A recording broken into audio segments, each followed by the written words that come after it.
Today, we're talking networking 101. So, if you are someone who doesn't really understand what networking is and how to go about it, if you're someone who keeps hearing that you should be networking, that most of the career opportunities right now and new jobs happen through networking, but you don't really fully understand how to make it work for yourself, how do other people do it, this episode is for you. Welcome back to the Career Diet Podcast. Today, we're talking networking 101. Maybe you've tried and it's not really working for you, it's not really effective for you. Maybe you have the deep belief that, yes, I need to know how to be good at it, but something is just not clicking. Maybe you feel like it's not for you, that maybe you're an introvert, maybe you're shy, maybe it just doesn't sit well with you, but yet again, you still feel like it is important. This episode is for you. What I have found over the years of first networking for my career development, for my job search, than actually doing networking as part of my job, and then teaching networking to job seekers over the last 6 years, I have found that there's so many misconceptions, so much misunderstanding of what networking really is. And that's why I find that so many people actually hate it. And at the end of the day, don't really even believe that it works. And that's actually something that I see on social media so much right now. It's people who have been job searching for a while and they keep saying that, well, I have tried, I have done all the things, I have tried networking and it's just not working in this market. And listen, I am with you. Networking wasn't something that came naturally to me. And by the way, it doesn't come naturally to most people. And I'm someone who learned networking while living abroad. So I had to start from scratch. I didn't have any connections. I didn't know anyone. So really ground zero. And I have been doing networking in a foreign language. And then that was my starting point. And then I was paid six figures in my corporate career to network for a living in enterprise sales, where I was selling recruitment solutions to major corporations. My job, quite literally, was to network with executives, network with the decision makers, with the hiring managers, and get them to hire from me. So that is exactly what you're trying to do for your career as a job seeker. And in fact, I got so good at it that in my last corporate role, I was actually headhunted to do it. And it was an opportunity that the company was trying to hire for 6 months, looking for that right person. And I also want to tell you that I'm an introvert. I am naturally shy. So it is not something that, again, naturally comes to me. So if I can master it as someone living abroad, as an introvert, as someone doing it in a foreign language, I promise you, you can do it too. So today I want to talk about what I believe are the 10 networking foundations that you really want to kind of absorb, incorporate, start relying on, and really just always come back to. So when in doubt, when you're not sure about why is it not working, when you're not sure what's going on, maybe you're not feeling great about it, maybe you're not getting traction, maybe you're starting to feel resentful around it, come back to these foundations and you will probably find an answer as to where is it that you're getting stuck. All right, let's dive into it. Number one, networking is a skill. I believe that the reason most people hate networking and say it doesn't work is because they never developed the skill. Because think about anything that you don't know how to do and you try to do for the first time, typically it's not very enjoyable and it takes some time for you to get better at it and for you to actually start enjoying it. I have shared this before on the podcast. I started playing tennis 6 years ago, and it's something that I wanted to do growing up always, but my parents never put me in tennis. So finally, as an adult, I said, okay, I'm going to learn how to do this. And I hired a private coach 6 years ago, and I've been working with him ever since. And the first little while, it sucked. I really did not enjoy it because I was just so bad at it. And it actually, I would say, took maybe a couple of summers for me to feel like, okay, this is now actually feeling like a game and I can rally a little bit. And it's becoming fun In the beginning, we were doing drills.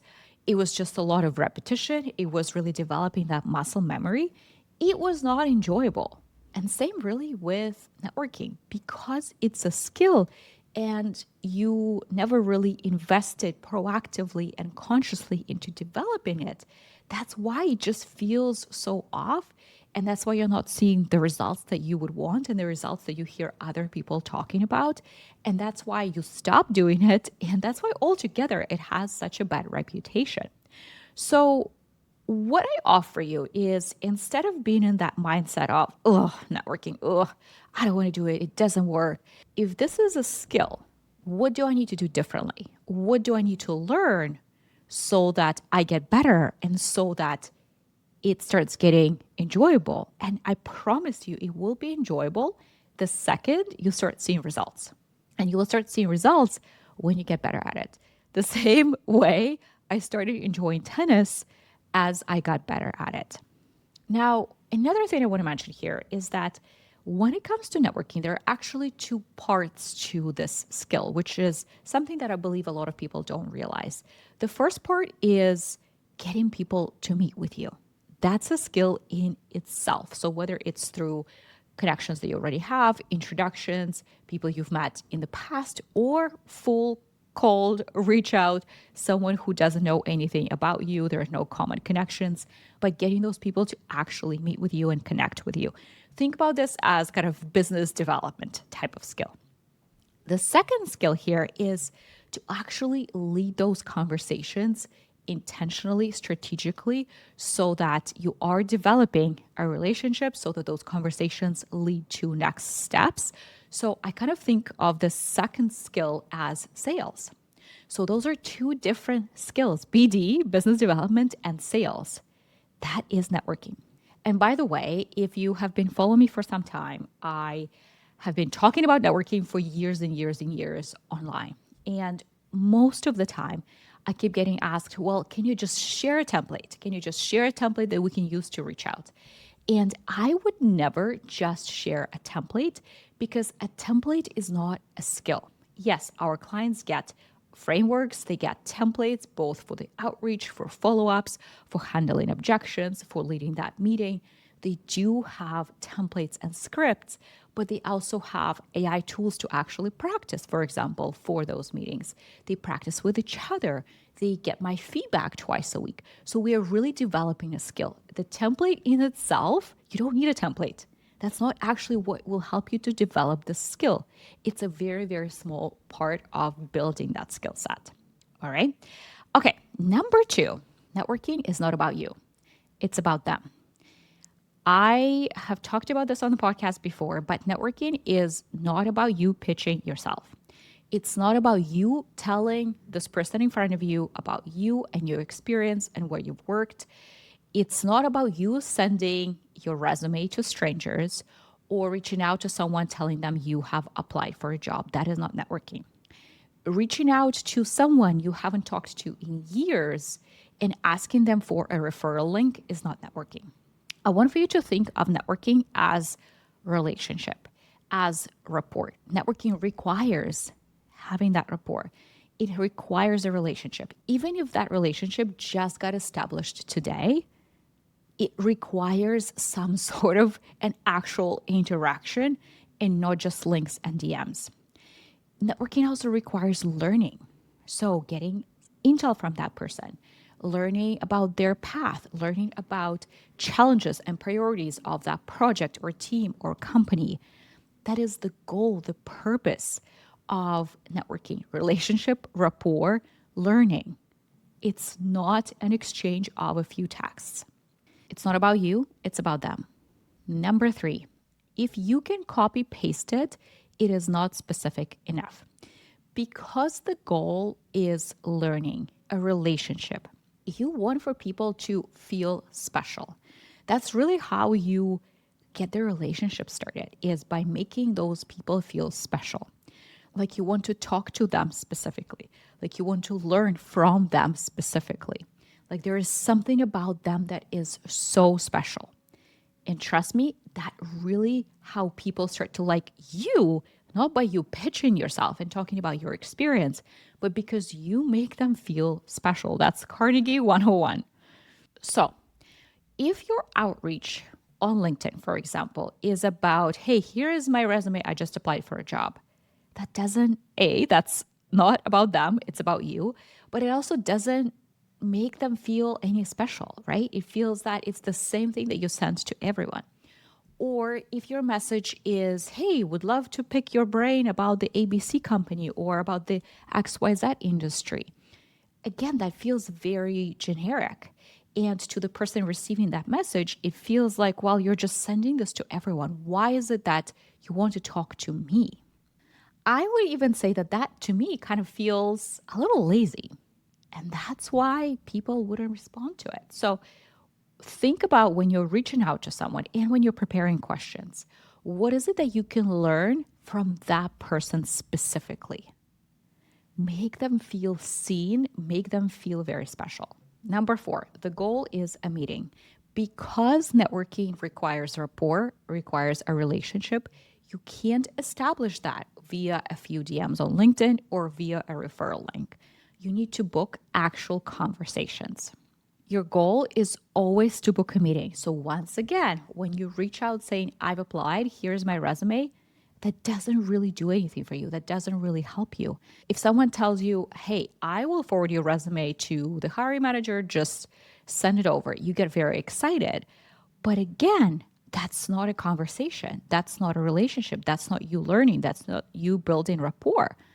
So when that happens, you need to ask for the introduction to that hiring manager instead.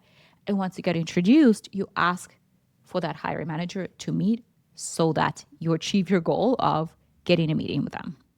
When someone says, hey, I'll just give you a referral link, go ahead and apply. Again, your mind should go to, instead, I'll use that. Awesome. Thank you. But again, ask for the introduction to a real human who can help you, who you can learn from, and who can push you forward. So, with that, the goal with getting a meeting and why it's so important is because when you meet real humans and you have real conversations, two things happen. One, you get that insider intel. So, you really understand what's going on the inside. What are their priorities? What are their challenges? So that you can decide whether this company, this industry is worth even pursuing right now in this moment of time, if it's the right fit for you. And you will be so much better prepared for interviews because you have a much deeper understanding of what is it that they need and what is it that they're looking for than anyone else who is just relying on the job description. That's why you need a conversation. And second, when you meet someone, they can actually become your advocate. When you develop that rapport and that relationship, now that person can push you forward. So you can actually now get an interview, and then they will help you throughout your interview process. They will tell you what's actually going on and who else they're interviewing and where you're at and the kind of person that you're meeting with. We've had people help our clients prepare for interviews, prepare for case studies. And that was just through cold outreach because they have developed that rapport and that relationship. And I want to reiterate once again, just DMing someone about your application is just a waste of time, or getting your resume forwarded to someone is not the best use of your time and energy because there's no intel that you're getting from it and no real advocacy. Number 5, be annoying. So here's what I mean by that. And that's something that I remind my clients, I promise you, every single day. And it is something that is uncomfortable for most people, but it is so, so important here. So what happens with most people when they try, let's say, outreach, they send one message, maybe a DM, a connection request on LinkedIn or one email, and they don't hear back. And they just kind of decide, well, it didn't work. In reality, people are busy and we are bombarded with so many priorities, notifications. Everyone, the second you wake up and touch your phone, the second you step outside of your door, everyone is fighting for your attention, from your family, from your loved ones, from your work, from social media and brands and ads. Everyone is fighting for your attention. So that one message you sent, one email you sent is most of the time not enough. You need to be following up over and over and over again. And I tell my clients every 2 to 3 days. And try different mediums. Try LinkedIn. Try voice messages on LinkedIn. You can do video messages on LinkedIn. Try email. Our clients also record, again, for the right people that they really want to connect with, not for everyone, but they record a Loom and they include that in the email. So again, that person receiving it can really see you, feel your presence, see your communication, feel your energy. That is very different from just words that everyone can now write with AI in seconds. Get other people to introduce you to that one person, that one decision maker, that one hiring manager that you really want to talk to. Okay, who else on the team can you connect with? Who can introduce you to that person? And when I say annoying, I mean annoying in the right way. We're still very professional, we're polite, but we're persistent because you need this. They don't need it. They might find an amazing hire as a result of it, but they're stretched into so many different directions. Everyone is competing for their attention and for their time. So you have to compete. You have to compete. So you need this. Again, you don't need to do this with everyone you are reaching out to. You don't need to be following up with everyone so many times, but specifically with people that you really, really want to talk to, you will need to stay on top of that and you will need to be following up. Now, I shared the story on my Instagram a few days ago. I went to watch the new Devil Wears Prada movie. And in that movie, Anne Hathaway, so Andrea, is trying to book an interview with a celebrity. And it's a celebrity that has not done interviews in years and is really hard to reach. So Andrea finds, first of all, a creative way to find that celebrity's contact details. And she calls them and follows up 24 times. She also finds everyone that person knows, from the housekeeper, dog walker, everyone she can think of. She reaches out to all of those people so that they can help her get that connection, get that interview. And someone commented on my Instagram that, well, that sounds like stalking. Well, again, it goes back to how you're doing it. It comes back to the kind of language that you're using. Again, it's polite, professional, but persistent. There is a difference there between stalking and being polite, professional, and persistent. Number 6, when you get that meeting, you need a plan. Your networking conversations, your networking chats are not about just you having a nice chat. And if you're someone who is great at talking to people, I find that there's often this tendency that, hey, I can talk. I'm good. But that's not really the point. The point is not to have a nice chat. You're there doing BD and sales, right? Business development and sales. So you need to know what to actually do in that meeting. And we teach our clients 3 things here when it comes to planning your meeting. First, you need to know how to frame the conversation in the very, very beginning. So sure, you exchange a few pleasantries, small talk in the beginning, great. You're establishing that connection and that rapport, but then it's on you to frame the conversation. What is it about? Why did you reach out? And what are you hoping to accomplish? So it is on you to do that the same way you would do it in a meeting with a senior executive at work.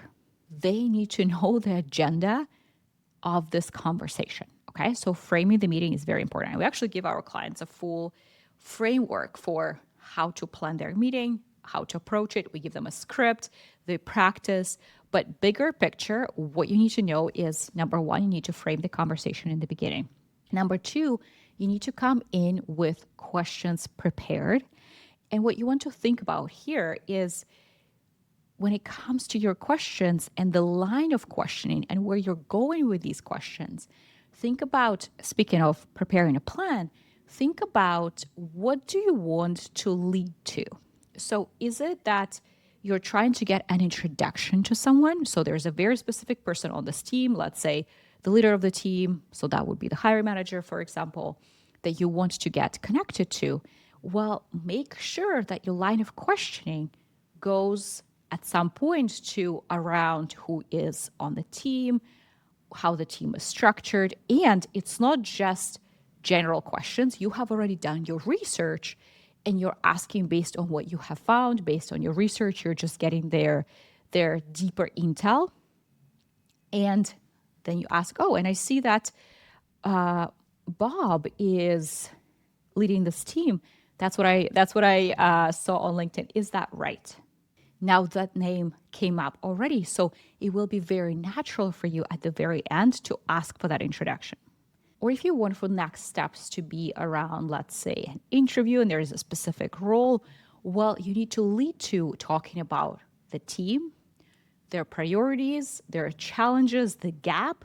So then bringing up this role, this opportunity to fill this gap makes so much sense, right? So that what you will be asking about at the end doesn't come out of the blue, but it's a natural continuation of your conversation.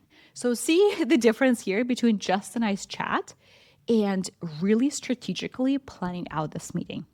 And finally, at the very, very end, you always have to ask for a path forward.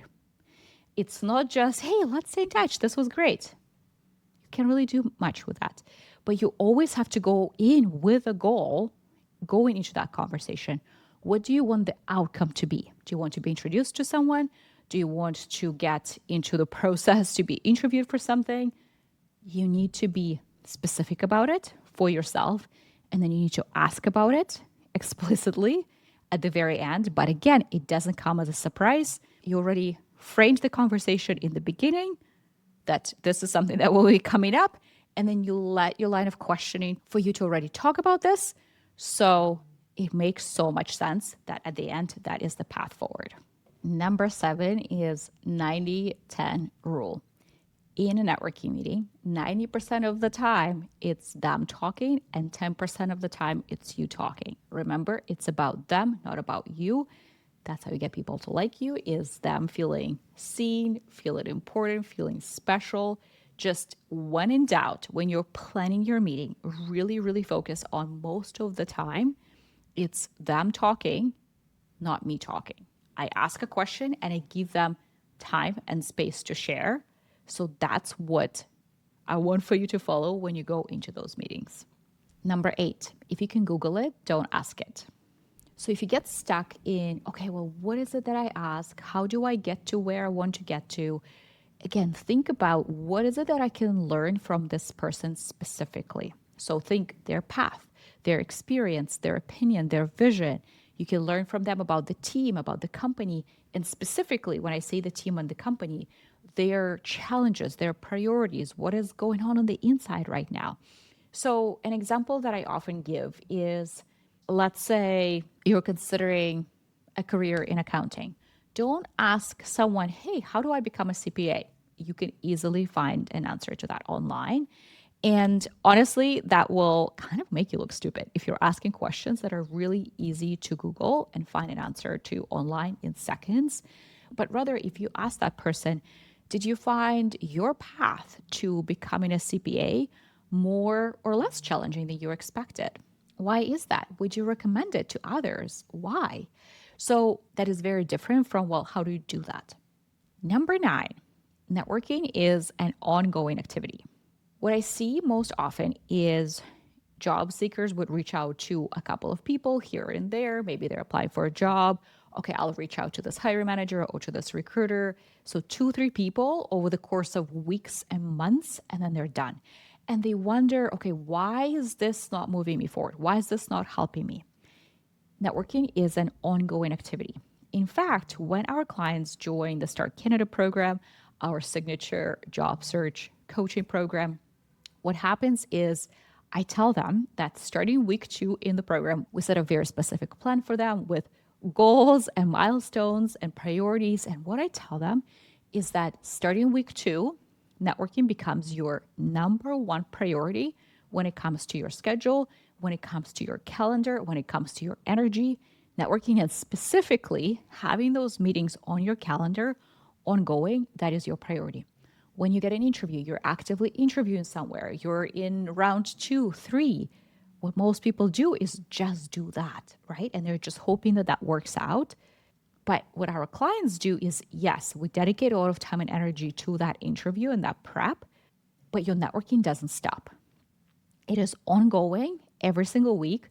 when you're job searching. And by the way, after you're done job searching, the biggest thing our clients tell us is that what they learn is to continue this process, to continue networking even after they're done job searching, after they get the job, because they don't want to be in that position, not knowing what to do and really starting from zero ever again. And finally, number 10, you're not doing enough of it. I promise you, 99.9% of job seekers are not doing enough networking. And that's why it feels like it's not really getting you the results. It's just because the volume is not there. I'll tell you the goals that I give our clients starting week 2 in the program. They have a goal of, depending on how fast they want to go, how much time they have, whether they're working full time or not, they have a goal of, some people have 2 to 3 networking meetings every single week ongoing the entire time they're job searching. But people who are, let's say, laid off and want to go as fast as possible and have a lot more time just during the week, they have a goal of 4 to 5 networking meetings on their calendar week after week after week.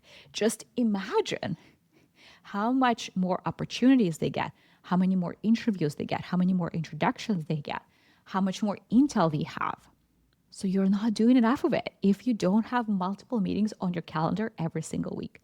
And another thing I tell our clients is that when they get the job, the goal is still there. You don't have to do 5 every single week. That's not sustainable.